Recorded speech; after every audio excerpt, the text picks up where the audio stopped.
You know, people often think that when something finally happens, when the door finally opens, when the relationship finally comes together, it happens out of nowhere. They call it luck, coincidence, or divine intervention that arrived suddenly. But that's not how life or God works. What looks like a miracle in a moment is usually the culmination of years of unseen preparation. Divine timing isn't delayed. It's precise. It doesn't bend to your emotions or your impatience. It moves according to alignment, spiritual, psychological, and moral alignment. When we talk about God bringing someone into your life instantly, it's not that the universe suddenly shifted in your favor overnight. It's that everything within you finally aligned with what God was already trying to give you. The so-called instant is the final step in a process that's been happening all along. It's like the last piece of a puzzle snapping into place. It looks instantaneous, but it's built on everything that came before it. The human mind struggles with this because we live in a culture obsessed with immediacy. We want fast answers, fast results, and fast relationships. We've been conditioned to think that time is the ultimate measure of progress. But divine timing doesn't operate on a clock. It operates on readiness. And readiness isn't about how long you've waited. It's about who you've become while waiting. Sometimes God holds back the very thing you're praying for because the person you are right now couldn't handle the weight of the blessing you're asking for. It's not punishment, it's protection. Think about it. If you gave a child the keys to a car before they've learned how to drive, it wouldn't be a gift. It would be a disaster. The same principle applies spiritually. You have to be formed into the kind of person who can carry what you're asking for without it crushing you. And that's why divine timing feels slow. But here's the paradox. It's not slow at all. It's moving with perfect precision. Because while you're being prepared, so is the other person. Their journey might look completely different from yours. But God is sculpting both of you in parallel, often through entirely separate circumstances. And when the time comes, the intersection of your two journeys will feel instantaneous, almost supernatural. You'll look back and think, how did this happen so fast? But it didn't happen fast. It happened right. There's a psychological dimension to this too. We often sabotage timing by mistaking activity for progress. You can chase, force, and manipulate situations into existence. But if they were not aligned with your level of internal growth, they'll collapse. True readiness isn't passive waiting. It's active becoming. It's cleaning up your inner world so that when God's timing unfolds, you can actually receive what's meant for you without distorting it through fear, insecurity, or unresolved pain. This is why when the moment finally comes, it feels divine. It's not simply that God showed up. It's that you became aware enough to meet him there. You stepped into alignment with what was already ordained. The marriage, the union, the connection, it all happened suddenly. But it's only because you finally reach the level of consciousness where it can exist. It's not God catching up to your desires. It's you catching up to his design. And that's what people miss. They confuse delay with denial, not realizing that divine timing is the great equalizer. It makes sure that what's meant for you arrives when you can sustain it, not just when you want it. Because desire alone isn't enough to keep something sacred alive. You need wisdom. You need depth. You need maturity. You need alignment. So when it feels like God is taking his time, understand that he's not withholding. He's synchronizing. He's arranging every variable, every person, every circumstance to converge in one precise moment where everything fits together perfectly. And when it happens, it won't just be fast. It'll be right. Because what God ordains doesn't rush. It arrives on time, every time. Closing statement. So if you're in the waiting, don't curse the delay. Study it. Because when alignment meets divine timing, what felt impossible will unfold instantly, not by chance, but by design. When something happens suddenly, Like meeting the person you're meant to marry or realizing the relationship is falling into place. It's easy to romanticize it as fate, as if destiny simply swept in and rearranged the pieces of your life overnight. But in truth, it's not fate that acts in isolation. It's the consequence of order being restored in your inner world. God doesn't just hand you a person out of nowhere. He brings them when both of you have reached a level of internal maturity that can sustain what's being created. You see, relationships aren't primarily emotional arrangements. They're spiritual and psychological contracts. They mirror who you are, what you value, and how deeply you've understood yourself. When your inner world is chaotic, the relationships you attract will reflect that chaos. You'll find yourself in cycles of conflict, confusion, and unmet expectations. But when you begin to heal, when you take responsibility for your wounds and grow in self-awareness, you start creating the conditions necessary for divine union. So when we say you will marry instantly, it doesn't mean you'll skip the process. It means you've already been in the process, often unknowingly. Every disappointment, every heartbreak, every delay, it's been preparing you for a connection that's built on truth, not illusion. God's not rushing the timeline. He's refining your foundation. He's teaching you what real love requires. Patience, humility, forgiveness, and the ability to see another human being as an equal partner in growth, not as an object of your desire. This is why divine unions don't form through fantasy. They form through responsibility. Love, when it's real, isn't an escape from life. It's a confrontation with it. It forces you to see yourself clearly, to face the parts of you that would otherwise remain hidden. A godly connection doesn't just make you feel good. It demands that you become good, that you grow into someone capable of maintaining what you've prayed for. And here's something people rarely understand. When God brings someone into your life, He doesn't just give you love. He gives you work. The work of communication, understanding, and sacrifice. The work of unlearning selfishness. The work of sustaining passion with commitment. Love that lasts isn't sustained by emotion. It's sustained by discipline. You choose the person daily, not because it's always easy, but because it's sacred. There's also a profound psychological truth hidden here. When you've spent years navigating isolation, rejection, or emotional pain, you begin to believe that deep love will require suffering to be real. But when healing takes place, when you've truly integrated your lessons, you realize love isn't supposed to be chaotic. It's supposed to bring clarity. The instant moment of union happens when two healed individuals no longer need love to fix them, but instead allow love to expand them. That's why God waits until you're ready. Because until you've learned to love yourself with truth, you won't recognize real love when it arrives. You'll mistake attachment for connection, chemistry for compatibility, and intensity for intimacy. The preparation phase, those long seasons of silence and solitude, isn't meant to break you down. It's meant to refine your perception so that when God brings that person, you see them through wisdom, not desperation. The moment the right person enters your life, everything will make sense. You'll see why it couldn't work with anyone else. Why certain doors had to close. Why certain lessons had to hurt. Because this time it won't be driven by fear or need. It'll be guided by peace. And that peace will feel instant. Not because it came quickly, but because it feels right. That's the beauty of divine timing. It reveals that what looks sudden is actually the natural conclusion of all the internal work you've done. It's not magic. It's alignment. Two people who have faced themselves fully brought together by the same higher hand that shaped them through pain, patience, and perseverance. Closing statement. So when the moment comes, don't be surprised by how fast it feels. Be grateful for how long it took, because it didn't happen instantly. It happened perfectly. And what God unites through truth and timing will never need to be forced.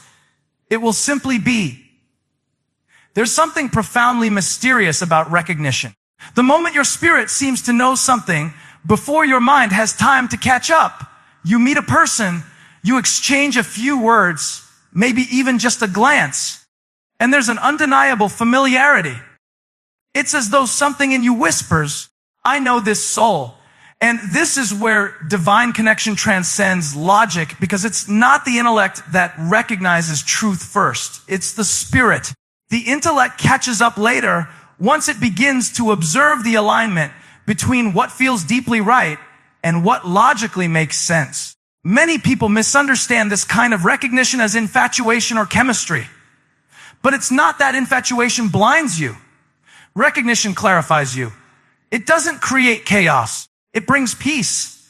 You're not trying to figure them out. You just see them. Not through fantasy, not through projection, but through something resembling memory. As if your spirit recalls a purpose you've both forgotten. It's a quiet knowing that doesn't demand explanation because it doesn't come from thought. It comes from awareness. Now, there's a psychological aspect to this as well. Our subconscious mind is incredibly perceptive. It reads patterns, energy, and micro behaviors faster than our conscious mind can interpret. So sometimes recognition happens because on a deep level, you're identifying traits, values, and energies that resonate with your own healed identity. You're not recognizing them as a savior. You're recognizing them as familiar truth. It's the mirror principle. Your healed self sees your reflection in another. And there's harmony instead of resistance. But notice how this works only when you're in a state of clarity. When you're still wounded, you confuse trauma bonding for recognition. You mistake intensity for connection. You call chaos passion and dysfunction destiny. That's why divine recognition requires spiritual maturity, because without it, you'll misinterpret what's happening. God doesn't just show you your person. He prepares your perception so you can recognize them accurately. When that moment of true recognition happens, there's no need to rush or question. You're not trying to convince yourself. It simply makes sense.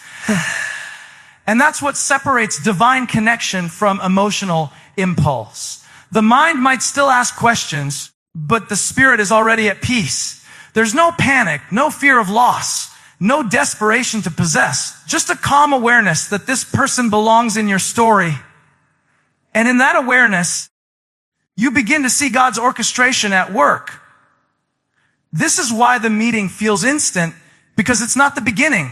It's the continuation of something divinely authored. You've both been moving toward this intersection for a long time, guided by circumstances you couldn't control, shaped by lessons you didn't always understand. And when the moment finally arrives, there's a sense of inevitability. Not because you forced it, but because everything in your life has quietly been pointing to it. Philosophically, this ties back to the concept of logos, divine order expressed through meaning.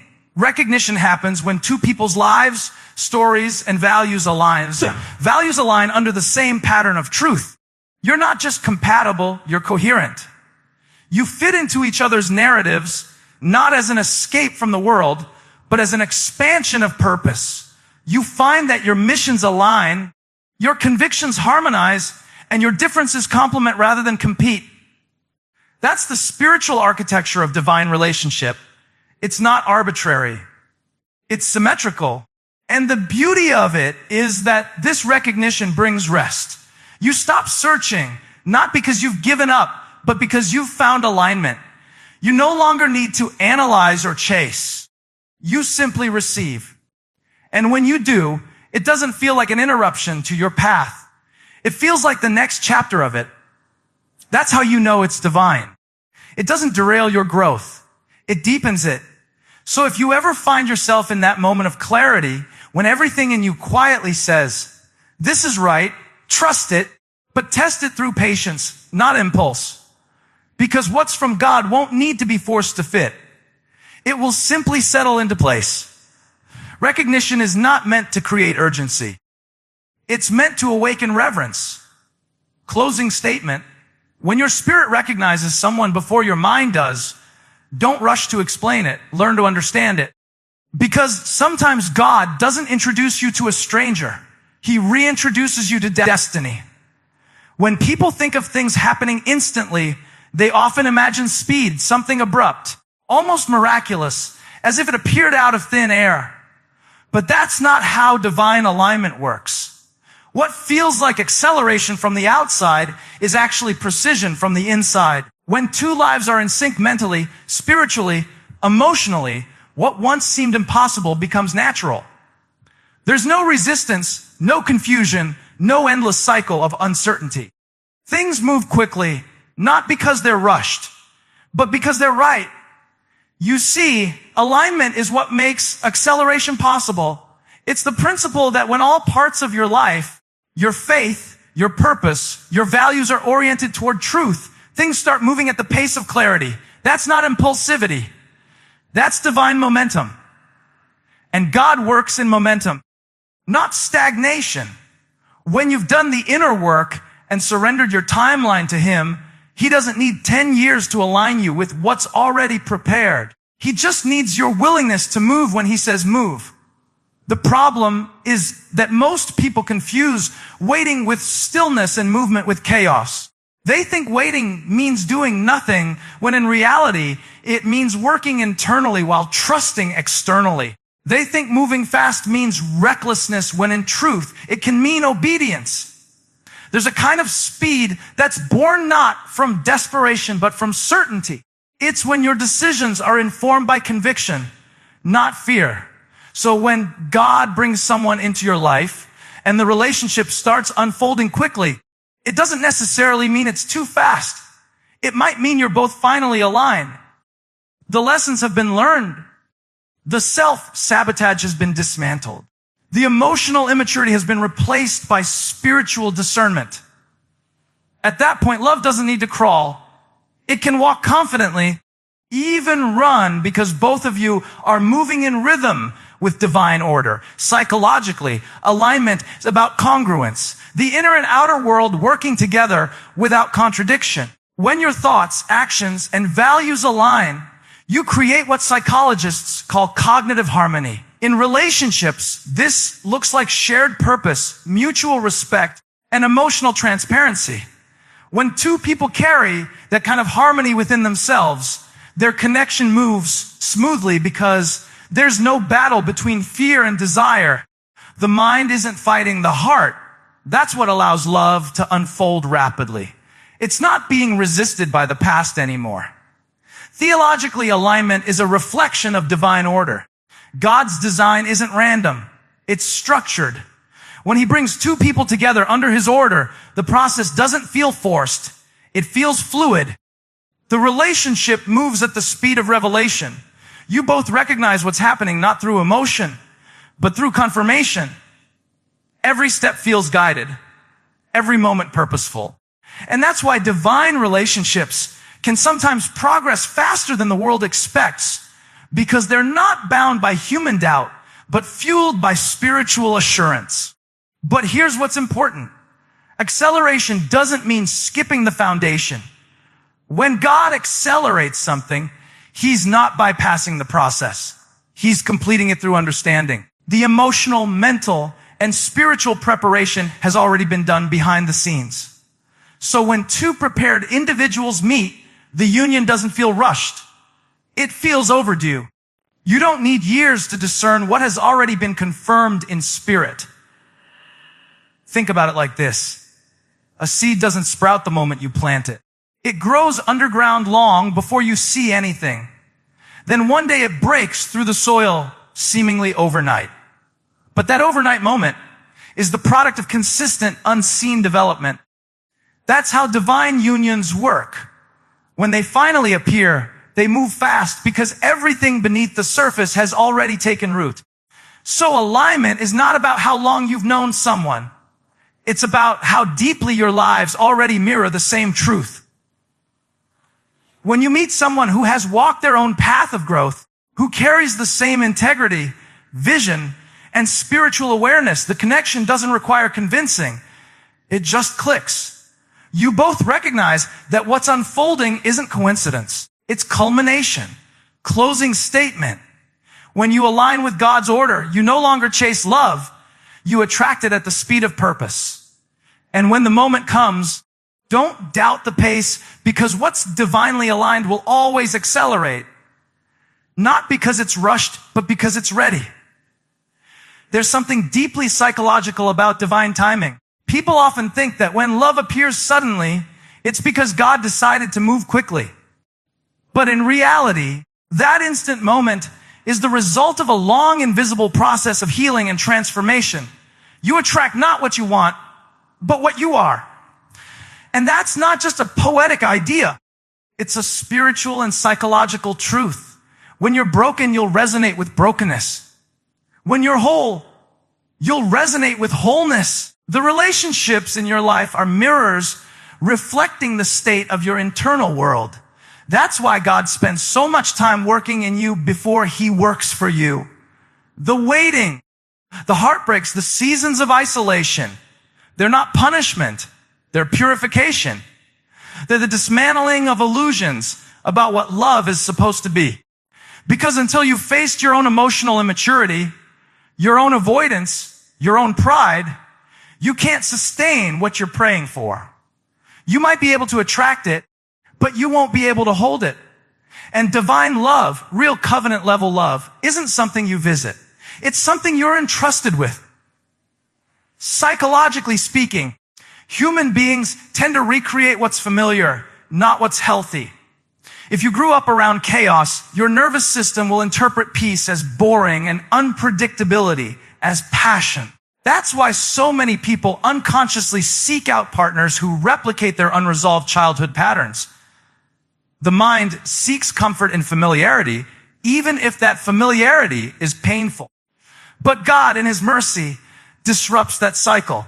He'll withhold certain relationships, not because he's cruel, but because he refuses to let you settle for patterns that perpetuate your pain.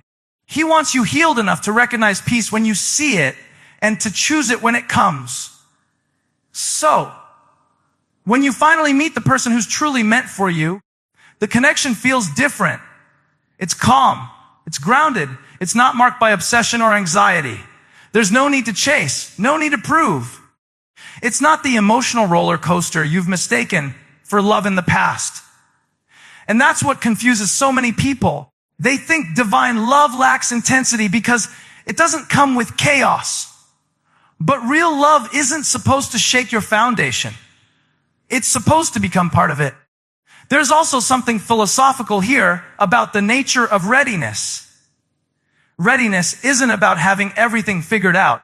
It's about having enough self-awareness to take responsibility for what you bring into a relationship. You can't expect another person to carry the weight of your unresolved insecurities or fix the holes in your identity. That's your work. God sends someone to build with you, not to complete you. And that's the key distinction between romantic fantasy and spiritual reality. Completion isn't found in another person. It's found in growth. So if you've been through seasons where love seemed delayed, understand that delay is development. Every heartbreak that forced you to confront your fears, every disappointment that drove you inward, every time you had to rebuild yourself, it was all preparing your psyche to sustain divine partnership. Because when you've done that internal work, something remarkable happens. Your standard changes. You stop being impressed by potential and start being drawn to character. You stop tolerating inconsistency and start valuing peace. That's when God says, now you're ready. And when that readiness meets another person who has walked the same path of refinement, things can unfold instantly. Not because the timing is rushed, but because the foundation has already been laid individually within both of you.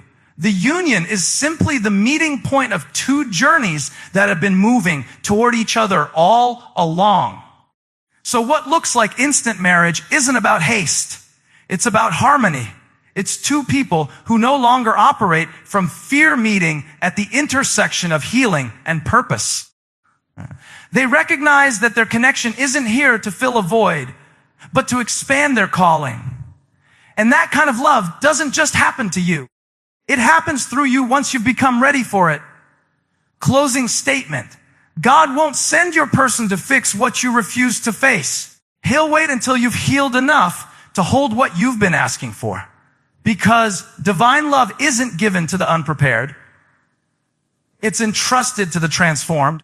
When God brings two people together, the moment often feels sacred, not because of the ceremony that may follow, but because of the covenant that already exists beneath the surface, long before anything physical takes place. There's a spiritual acknowledgement that this connection isn't random. It carries weight, purpose, and responsibility. That's what distinguishes divine union from mere attraction. It's not built on emotion alone. It's grounded in something eternal. And this is where most people misunderstand divine timing. They assume that when a relationship happens quickly, it must be shallow or rushed. But divine speed isn't human haste. When something has been written in spirit, the physical world simply catches up to what heaven already ordained. The marriage isn't created the day you stand before others. It's confirmed. The recognition, the peace, the sense of this is right. Those are signs that what's unfolding has already been authored beyond the limits of time. Philosophically speaking, it's the difference between ceremony and covenant. A ceremony is an event. It's public, visible, temporal. A covenant, however, is existential. It exists at the level of being. It's when two souls guided by divine purpose enter into a partnership that transcends ego, desire, or convenience. In that space, love stops being a transaction and becomes a transformation. You're not there to consume each other's energy. You're there to mirror God's love through your union. From a psychological standpoint, covenant love speaks to the highest form of relational maturity. It's not built on the constant pursuit of validation or novelty. It's grounded in mutual accountability and shared meaning. You're not just together because of chemistry. You're together because you found a shared truth that gives both lives greater coherence. You become mirrors of each other's growth and witnesses to each other's evolution. That's why when it's right, it feels peaceful. There's no need to overanalyze or control it. You both sense that something beyond your own understanding is at work. It's not that you lose free will. It's that your free will aligns with divine will. You're no longer resisting love out of fear or chasing it out of emptiness. You're responding to it out of reverence. And that shift from wanting to control to wanting to honor is what defines divine union. Now, this kind of connection doesn't mean the absence of struggle. In fact, covenant level love often exposes the deepest parts of who you are. It forces you to confront the unhealed places within yourself, the pride, the fear, the defensiveness. But instead of running, you both choose to face those things together because you understand that love isn't just about happiness. It's about growth. It's about becoming more of who God intended you to be through the mirror of another human soul. In that sense, marriage isn't just a partnership. It's a sacred discipline. It requires humility, forgiveness, and continual self-reflection. You can't sustain it with emotion alone. You need wisdom. You need to see the other person not just as a source of comfort, but as a divine assignment. You're both responsible for nurturing what's been entrusted to you. And when you approach love that way, it doesn't feel rushed to commit. It feels right to commit because you're not reacting to feelings. You're responding to purpose. And so when God orchestrates that instant union, what's really happening is divine confirmation. Two people who have already been shaped, purified, and aligned or brought together to fulfill a shared destiny. The marriage happens quickly because the foundation was built long before the meeting. Every heartbreak, every waiting season, every moment of self-discovery, those were the building blocks of this covenant. What looks like a sudden event is actually the visible manifestation of years of unseen preparation. The truth is, divine unions are not about romance alone. They're about redemption. They reveal God's faithfulness through human connection. They prove that love, when aligned with truth, can reflect heaven on earth. And when that moment comes, when God brings you into that kind of union, you'll know it not because of excitement, but because of peace. Closing statement. When the covenant is real, you won't have to chase, question, or force it. You'll simply recognize it and step into it with reverence. Because what's born in the Spirit will always find its way into the world. And when it does, it won't just change your life. It will reveal the divine order that's been guiding it all along.